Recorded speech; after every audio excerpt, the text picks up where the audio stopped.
بسم اللہ الرحمن الرحیم۔ حج ایک مشقت والی عبادت ہے جس میں مشقت ہوتی ہے، اسی لیے حج کی جو نیت ہے اس کے اندر آسانی کی دعا اللہ کے نبی نے پہلے مانگی۔ اس سال کا جو حج رہا مجموعی اعتبار سے بہتر رہا، کچھ کمزوریاں ہماری بھی ہیں، کچھ کمزوریاں انتظامی حوالے سے بھی ہیں۔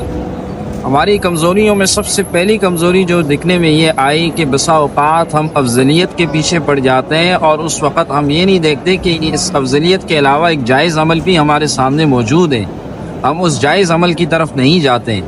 مثال کے طور پر 11 ذی الحجہ کی رمی میں بہت سارے لوگوں کی اموات ہوئی۔ 11 ذی الحجہ کی رمی کا وقت زوال سے لے کر مغرب تک ہی افضل وقت ہے، مغرب سے لے کر صبح صادق تک یہ جائز وقت ہے۔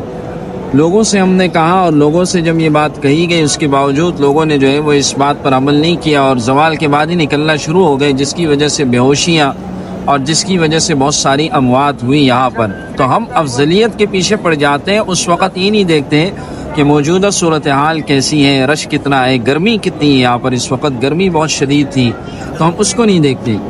اسی طرح ہم نے مزدلفہ میں دیکھا کہ مزدلفہ کا وقوف یاد رکھیے شرعی لحاظ سے بوڑھوں کے لیے، خواتین کے لیے، بچوں کے لیے ان پر مزدلفہ کا وقوف واجب نہیں، وہ وہاں سے جا سکتے ہیں۔ ہم نے وہاں کچھ ساتھیوں سے کہا کہ آپ یہاں سے جائیں، آپ پر یہ واجب نہیں، بس کھڑی ہے، بس کے اندر ہی چلے جائیں، لیکن انہوں نے اس پر عمل نہیں کیا۔ اور پھر صبح کے وقت وہاں سے پیدل آنا اور راستے میں پانی کی کمی تھی جس کی وجہ سے اموات ہوئی۔ تو کچھ کمزوریاں ہماری جانب سے بھی ہیں، ہمیں اپنے اس حج کے اندر یہ دیکھنا چاہیے کہ جہاں شریعت نے آسانی رکھی ہے، جہاں پر شریعت نے یہ بات رکھی ہے کہ یہاں یہ صورت بھی ہو سکتی ہے، ہمیں اس آسانی کو اختیار کرنا چاہیے، اس پر عمل کرنا چاہیے۔ انتظامی لحاظ سے بہت ساری کمزوریاں تھیں، جس میں پانی کی کمی جو ہے وہ مزدلفہ 10 ذی الحجہ 11 ذی الحجہ کو بہت زیادہ پانی کی کمی آئی، اور اس کے علاوہ کچھ انتظامی لحاظ سے کچھ رویہ بھی انتظامی لوگوں کا جو ہے وہ حجاج کے ساتھ کچھ بہتر نہیں رہا، شروع کے دنوں میں، آخر کے دنوں میں بہتر لگا۔